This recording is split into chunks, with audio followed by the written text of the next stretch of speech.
Hello friends, स्वागत है इस चैनल पर। आज के इस वीडियो में हम लोग देखने वाले हैं BSSC special GK GS important questions. ये सारे प्रश्न बीएसएससी के लिए लेकर आए हैं। इन प्रश्नों को देखें और अब बताएं कि आप लोग इन प्रश्नों में से कितने प्रश्नों का सही जवाब दे दिए हैं। देखिए, प्रश्न पूछा गया है कि बिहार की यात्रा करने वाला प्रथम ब्रिटिश यात्री कौन था। तो बिहार की यात्रा करने वाला प्रथम ब्रिटिश यात्री रॉल्फ फिश था, जो कि अकबर के दरबार में भारत आया था। किसके दरबार में आया था? तो याद रखिएगा कि रॉल्फ फिश जो है ये अकबर के समय भारत आया था। और पूछा जाए कि भारत की यात्रा करने वाला प्रथम ब्रिटिश यात्री कौन था। बिहार की तो पता हो गया, भारत की पूछा जाए तो यहाँ याद रखिएगा कैप्टन विलियम हॉकिंस, जो कि 1609 में जहांगीर के दरबार में आया था। किसके दरबार में आया था? तो जहांगीर के दरबार में आया था। ये इंपॉर्टेंट प्रश्न है, इनको याद रखिएगा। चलिए हम लोग नेक्स्ट देखते हैं। देखिए, प्रश्न पूछा गया है कि भारत में पहली पंचवर्षीय योजना का आधार क्या था। आपको पता होगा कि भारत में पहली पंचवर्षीय योजना का जो टाइम पीरियड था 1951 से 1956 था। इसका उद्देश्य क्या था फ्रेंड्स? कृषि का विकास था। क्या था फ्रेंड्स? कृषि का विकास, याद रखिएगा। और इस मॉडल को कहा जाता है Herod Domar model. Herod Domar model कहा जाता है पहली पंचवर्षीय योजना का। उसी तरह फ्रेंड्स पूछा जाए दूसरी पंचवर्षीय योजना का, तो दूसरी पंचवर्षीय योजना का टाइम पीरियड जो था फ्रेंड्स 56 से 61 था। और इसका उद्देश्य पूछा जाए तो इसका उद्देश्य था भारी उद्योग की स्थापना। क्या था फ्रेंड्स? भारी उद्योगों की स्थापना। ठीक है। और यह किस मॉडल पर आधारित था? इस मॉडल को किसने तैयार किया था? तो महालनोबिस के द्वारा तैयार किया गया था। आपको पता है कि पंचवर्षीय योजना को योजना आयोग द्वारा तैयार किया जाता है। योजना आयोग क्या था? तो 15 मार्च 1950 में स्थापित एक संस्था था जिनके द्वारा पंचवर्षीय योजना को तैयार किया जाता है। लेकिन इसको जो है 2014 में समाप्त कर दिया गया और इसी के जगह पर 1 जनवरी 2015 को नीति आयोग की स्थापना किया गया था। आपको पता होगा कि योजना आयोग के अध्यक्ष पूछा जाए या नीति आयोग के अध्यक्ष पूछा जाए, कौन होते हैं? तो प्रधानमंत्री होते हैं। याद रखिएगा, योजना आयोग के प्रथम अध्यक्ष जो थे पंडित जवाहरलाल नेहरू थे। और वर्तमान में योजना आयोग की जगह पर नीति आयोग काम करता है और इसके भी अध्यक्ष जो होते हैं प्रधानमंत्री ही होते हैं। ठीक है फ्रेंड्स, चलिए हम लोग नेक्स्ट प्रश्न देखते हैं। देखिए, प्रश्न इंपॉर्टेंट है। दिल्ली का कौन सा सुल्तान अशोक स्तंभ को कौशाम्बी और टोपरा से दिल्ली हस्तांतरित किया था? दिल्ली का कौन सा सुल्तान अशोक स्तंभ को कौशाम्बी और टोपरा से दिल्ली हस्तांतरित किया था? तो इसका राइट आंसर होगा फिरोज शाह तुगलक के द्वारा जो है अशोक स्तंभ को कौशाम्बी और टोपरा से दिल्ली हस्तांतरित किया गया था। याद रखिएगा, फिरोज शाह तुगलक जो है तुगलक वंश का एक शासक है। क्या है? तुगलक वंश का एक शासक है। और तुगलक वंश का स्थापना पूछा जाए किनके द्वारा किया गया था, तो गयासुद्दीन तुगलक के द्वारा ही किया गया था तुगलक वंश की स्थापना, जिसे गाजी मलिक के भी नाम से जाना जाता है। याद रखिएगा फ्रेंड्स। और यहाँ से एक और इम्पोर्टेंट प्रश्न याद रखिएगा कि मोहम्मद बिन तुगलक जो है ये तुगलक वंश का ही एक शासक था, जिसके द्वारा दिल्ली से अपनी राजधानी को दायमाबाद कर दिया गया था हस्तनांतरित मंगोलों के आक्रमण से बचने के लिए। तो ये इंपॉर्टेंट यहाँ से कुछ प्रश्न बनते हैं, इनको याद रखिएगा। ठीक है फ्रेंड्स, अगर यह वीडियो अच्छा लगे तो सब्सक्राइब जरूर करें, क्योंकि डेली इस प्रकार के हम वीडियो डालते हैं बीएसएससी से रिलेटेड और इम्पोर्टेंट प्रश्नों को हम डेली डालते हैं। तो आप लोग देखें और लाइक करें। ठीक है फ्रेंड्स, चलिए हम लोग नेक्स्ट देखते हैं। देखिए, प्रश्न पूछा गया है कि जैन धर्म श्वेतांबर एवं दिगंबर संप्रदाय में कब विभाजित हुआ। आप लोग जानते हैं फ्रेंड्स कि जैन धर्म के संस्थापक जो थे ऋषभदेव थे, और ऋषभदेव जो थे जैन धर्म के प्रथम तीर्थकर थे।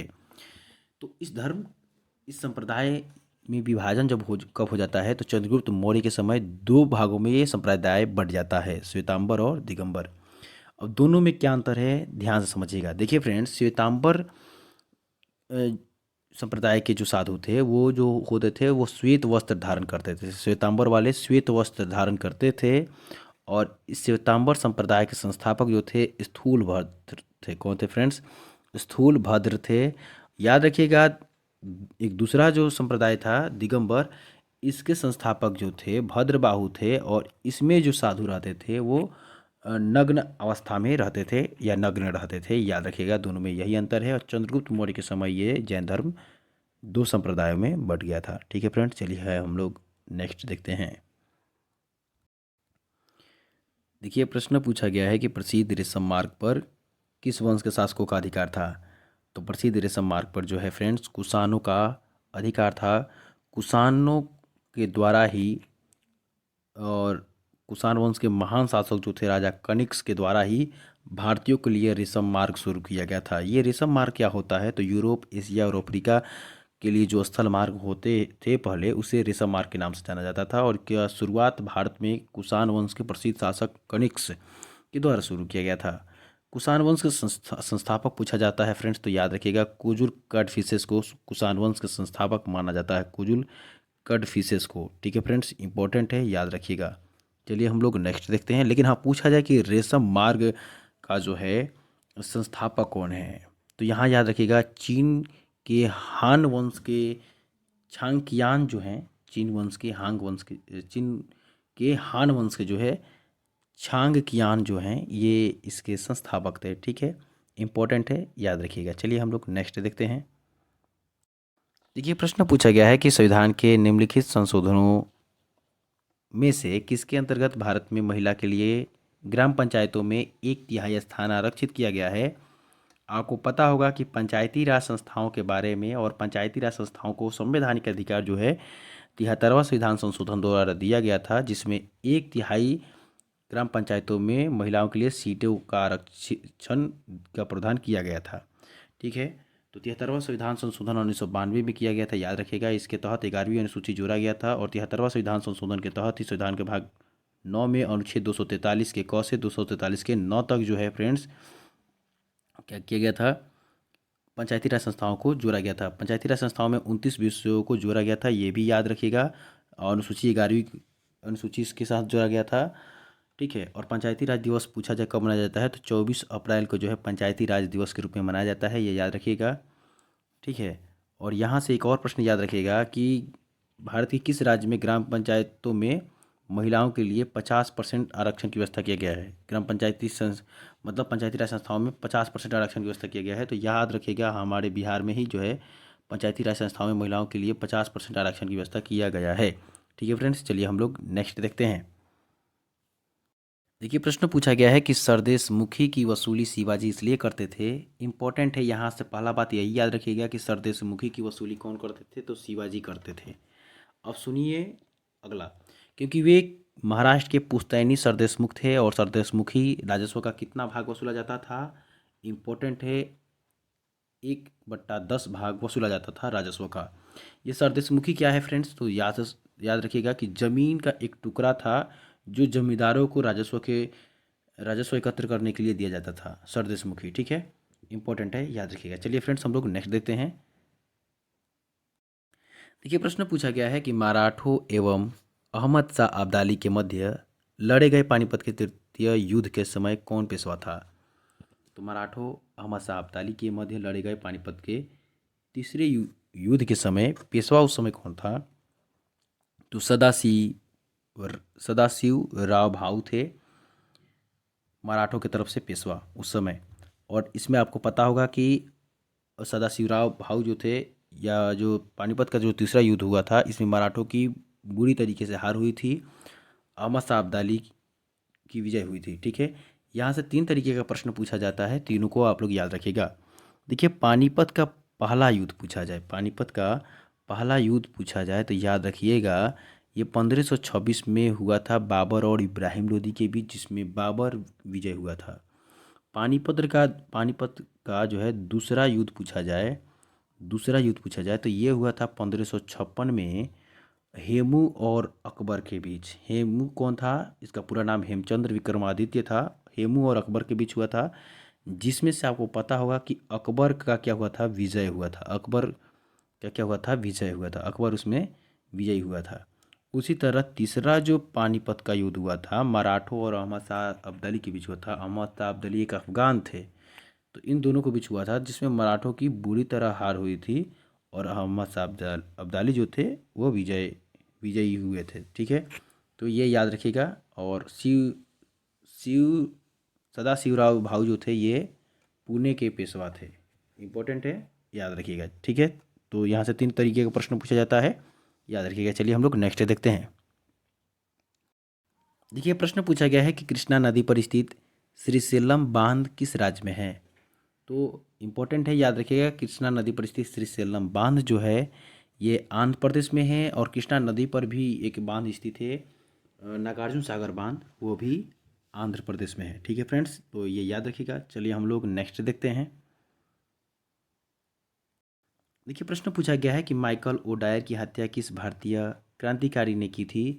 तो आपको पता होगा कि माइकल ओडायर की हत्या हमारे उधम सिंह के द्वारा किया गया था। और उधम सिंह जो है, ये माइकल ओडायर की हत्या के लिए जो है ये इंग्लैंड पहुंच गए थे और इंग्लैंड में एक मीटिंग चल रहा था लंदन के कैक्सटन हॉल में। वहाँ माइकल ओडायर जो है वो मीटिंग में शामिल था, तो वहाँ ये जाकर गोली मारे थे। ठीक है, माइकल ओडायर जो है जलियांवाला बाग हत्याकांड इनके ही द्वारा ही कराया गया था, माइकल ओडायर के द्वारा ही। 13 अप्रैल 1919 को ये घटना घटित हुआ था। ठीक है, कहाँ पर हुआ था, तो पंजाब के अमृतसर में घटित हुआ था। ठीक है, किसके विरोध में यहाँ लोग इकट्ठा हुए थे, तो रॉलेट एक्ट के विरोध में इकट्ठा हुए थे। उस दिन बैसाखी का दिन था। रॉलेट एक्ट क्या था, तो रॉलेट एक्ट अंग्रेजों के द्वारा एक कानून बनाया गया था। ठीक है, उसी के विरोध में यहाँ पर लोग एकत्रित थे। और रॉलेट एक्ट पूछा जाता है कि किसकी अध्यक्षता में तैयार किया गया था, तो याद रखिएगा सर सिडनी रॉलेट के अध्यक्षता में तैयार किया गया था। ठीक है फ्रेंड्स, याद रखिएगा। चलिए हम लोग नेक्स्ट प्रश्न देखते हैं। देखिए प्रश्न पूछा गया है कि निम्नलिखित में से किस राज्य के कुल सिंचित क्षेत्र का अधिकतम प्रतिशत तालाबों द्वारा सिंचित होता है। तो आपको पता है कि सबसे ज़्यादा तालाबों द्वारा सिंचाई हमारे भारत के तमिलनाडु राज्य में होता है। और सबसे ज़्यादा नलकूप से पूछा जाए फ्रेंड्स कि नलकूप के द्वारा कहाँ सिंचाई होता है, तो याद रखिएगा सबसे ज़्यादा नलकूप से उत्तर प्रदेश में सिंचाई होता है। उत्तर प्रदेश में नलकूप के द्वारा सबसे अधिक सिंचाई होता है और तालाबों के द्वारा तमिलनाडु में। इंपॉर्टेंट है, याद रखिएगा। चलिए फ्रेंड्स हम लोग नेक्स्ट देखते हैं। देखिए प्रश्न पूछा गया है कि मंत्री परिषद से पद त्याग करने के लिए मंत्री किसे अपना त्यागपत्र संबोधित करेगा। तो आपको पता होगा कि अगर कोई मंत्री परिषद से मंत्री अपना पद त्याग करना चाहता है तो वो राष्ट्रपति से को अपना त्यागपत्र संबोधित करेगा। और यहाँ से एक प्रश्न याद रखिएगा कि अनुच्छेद 75 के तहत प्रधानमंत्री की नियुक्ति और प्रधानमंत्री के सलाह पर मंत्री परिषद की नियुक्ति भारत के राष्ट्रपति के द्वारा कराई जाती है। और अनुच्छेद 155 के तहत राज्यों में राज्यपाल की नियुक्ति भारत के राष्ट्रपति के द्वारा किया जाता है। ये इंपॉर्टेंट है, ये याद रखिएगा। और अनुच्छेद 52 के तहत कहा गया है कि भारत के एक राष्ट्रपति होंगे, याद रखिएगा। और अनुच्छेद 63 के तहत कहा गया है कि भारत के एक उपराष्ट्रपति होंगे। ये सारे प्रश्न याद रखिएगा। अनुच्छेद 163 और 164 के तहत राज्यों में राज्यपाल के द्वारा मुख्यमंत्री की नियुक्ति कराई जाती है। ये इंपॉर्टेंट कुछ अनुच्छेद हैं, इनको याद रखिएगा। चलिए हम लोग नेक्स्ट देखते हैं। देखिए प्रश्न पूछा गया है कि भारतवर्ष के लिए एक संघीय ढांचे को सर्वप्रथम किस अधिनियम द्वारा प्रस्तुत किया गया था। तो भारतवर्ष के लिए एक संघीय ढांचे को सर्वप्रथम भारत शासन अधिनियम 1935 के द्वारा प्रस्तुत किया गया था। इम्पोर्टेंट है, याद रखिएगा। देखिए प्रश्न पूछा गया है कि लोकसभा का 5 वर्ष का सामान्य कार्यकाल समाप्त होने से पहले इसे कौन भंग कर सकता है।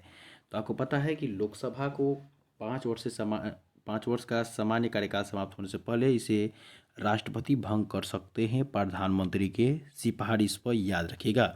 लोकसभा का कार्यकाल जो होता है, लोकसभा के सदस्यों का कार्यकाल जो होता है 5 वर्ष का होता है और राज्यसभा के सदस्यों का कार्यकाल 6 वर्षों का होता है। लोकसभा के लिए न्यूनतम आयु क्या है बनने के लिए, 25 वर्ष है। और राज्यसभा के लिए 30 वर्ष है और राष्ट्रपति के लिए 35 वर्ष है, याद रखिएगा। संविधान का वर्णन अनुच्छेद 79 में किया गया है, राज्यसभा का वर्णन 80 में किया गया है और लोकसभा का वर्णन 81 में किया गया है, याद रखिएगा। चलिए इंपॉर्टेंट प्रश्नों को हम लोग देख लिए। अगला हम लोग देखते हैं। अगर ये वीडियो आपको अच्छा लग रहा है तो चैनल को सब्सक्राइब करें और लाइक करें। ठीक है फ्रेंड्स, चलिए हम लोग नेक्स्ट देखते हैं। देखिए प्रश्न पूछा गया है कि निम्नलिखित में से कौन सा देश आसियान का सदस्य नहीं है। तो आपको पता होगा कि आसियान का पूरा नाम क्या है फ्रेंड्स। तो आसियान का association of south east Asian nation है। ठीक है, association of south east Asian nation है। ठीक है फ्रेंड्स, इसकी स्थापना 8 अगस्त 1967 को किया गया था, याद रखिएगा। ठीक है, आसियान का। और आसियान का मुख्यालय जो है थाईलैंड की राजधानी बैंकॉक है, याद रखिएगा। और साफ्टा का मुख्यालय तो पूछा जाए तो इंडोनेशिया की राजधानी जकार्ता है, याद रखिएगा। और देखिए इसमें सदस्य कौन नहीं है, तो बांग्लादेश इसका सदस्य नहीं है, बाकी सभी इसमें सदस्य देश हैं जो यहाँ पर बताए हैं। चलिए हम लोग नेक्स्ट देखते हैं। देखिए प्रश्न पूछा गया है कि निम्नलिखित अनुच्छेदों में से कौन सा एक राज्य को ग्राम पंचायतों को संगठित करने के लिए निर्देशित करता है। तो राज्य को ग्राम पंचायतों के संगठित करने के लिए निर्देशित करता है अनुच्छेद 40। ग्राम पंचायतों के गठन से संबंधित अनुच्छेद 40 है। चलिए हम लोग नेक्स्ट देखते हैं। देखिए प्रश्न पूछा गया है कि एक मार्क है, तो आपको पता है कि गुणवत्ता की गारंटी एक मार्क देता है। हमारे जितने भी खाद्य पदार्थ की वस्तुएं हैं उसकी गुणवत्ता की गारंटी कौन देता है? एक मार्क देता है। उसी तरह पूछा जाए कि होल मार्क क्या है, तो ये स्वर्ण की शुद्धता की गारंटी देता है। आईएसआई मार्क क्या है, तो इंडस्ट्रियल प्रोडक्ट जो निकलता है उसकी शुद्धता की गारंटी गारंटी देता है। इको मार्क क्या है, तो ये पर्यावरण की शुद्धता की गारंटी देता है। ठीक है फ्रेंड्स, चलिए हम लोग नेक्स्ट देखते हैं। देखिए प्रश्न पूछा गया है कि जारवा जनजाति पाई जाती है, तो आपको पता होगा कि जारवा जनजाति अंडमान निकोबार द्वीपों में पाई जाती है। भारत में सबसे अधिक जनजाति पूछा जाए तो मध्य प्रदेश में पाई जाती है। और भारत में सबसे अधिक भील जनजाति पूछा जाए, सबसे बड़ी जनजाति कौन सी है, तो भील है, याद रखिएगा। भारत की सबसे बड़ी जनजाति कौन सी है? भील है। और दूसरी सबसे बड़ी जनजाति कौन सा है? गोंड है। ये दोनों का दोनों मध्य प्रदेश में सबसे अधिक मात्रा में पाए जाते हैं। ठीक है, याद रखिएगा। चलिए हम लोग नेक्स्ट प्रश्न देखते हैं। देखिए प्रश्न पूछा गया है, बहुत ही इंपॉर्टेंट प्रश्न है। एक ना एक प्रश्न प्रस्तावना से रहता ही है, तो इसको आप लोग ध्यान से सुन लें, एक भी प्रश्न नहीं छूटेगा एग्जाम में। ठीक है फ्रेंड्स, देखिए भारतीय संविधान की उद्देशिका में यानी प्रस्तावना में परिवर्तन किस संशोधन अधिनियम से किए गए थे? तो आपको पता होगा कि 42वां संविधान संशोधन अधिनियम 1976 के तहत जो है हमारे प्रस्तावना में 3 शब्दों को जोड़ा गया था, समाजवादी और पंथ निरपेक्ष शब्दों को जोड़ा गया था। यहाँ से 2-3 प्रश्न याद रखिएगा कि प्रारूप समिति के समक्ष प्रस्तावना का प्रस्ताव किसने रखा था, तो पंडित जवाहरलाल नेहरू के द्वारा रखा गया था। प्रस्तावना को संविधान की आत्मा कहा जाता है, याद रखिएगा। प्रस्तावना को संविधान की आत्मा कहा जाता है। और संविधान सभा के द्वारा प्रस्तावना को 22 जनवरी 1947 को अपनाया गया था। 22 जनवरी 1947 को, सॉरी, हाँ 22 जनवरी 1947 को ही अपनाया गया था, याद रखिएगा। और प्रस्तावना का प्रस्ताव पंडित जवाहरलाल नेहरू के द्वारा रखा गया था। और पूछा जाता है कि प्रस्तावना में अब तक कितने संशोधन हुआ है, तो एक ही संशोधन हुआ है, जो कि 42वां संविधान संशोधन, जिसमें 3 शब्दों को जोड़ा गया था, समाजवादी, पंथ निरपेक्ष जैसे शब्दों को जोड़ा गया था। ठीक है फ्रेंड्स, तो इतना याद रखिएगा इससे। चलिए हम लोग नेक्स्ट देखते हैं। देखिए प्रश्न पूछा गया है कि संसद के किसी भी सदन के 2 सत्रों के बीच अंतराल किससे अधिक नहीं होनी चाहिए? तो आपको पता होगा कि 6 महीने से अधिक नहीं होना चाहिए। संसद में मुख्यतः 3 सत्र होते हैं। एक होता है शीतकालीन सत्र, एक होता है मानसून सत्र और एक होता है बजट सत्र। आपको पता है कि सबसे बड़ा जो सत्र होता है वो होता है बजट सत्र। कौन सा होता है फ्रेंड्स? बजट सत्र होता है। और सबसे छोटा जो सत्र होता है वो शीतकालीन सत्र होता है। लेकिन याद रखिएगा कि कोई भी सत्र जो है उसके बीच के अंतराल कितना से अधिक नहीं होना चाहिए? 6 महीने से अधिक नहीं होना चाहिए। इंपॉर्टेंट है, याद रखिएगा। चलिए हम लोग नेक्स्ट देखते हैं। रहने देते हैं आज के लिए इतना ही, और मिलते हैं फिर नेक्स्ट वीडियो में और कुछ इंपॉर्टेंट प्रश्नों को लेकर। ठीक है फ्रेंड्स, तो अगर चैनल अच्छा लगे तो इसे सब्सक्राइब जरूर करें। ठीक है।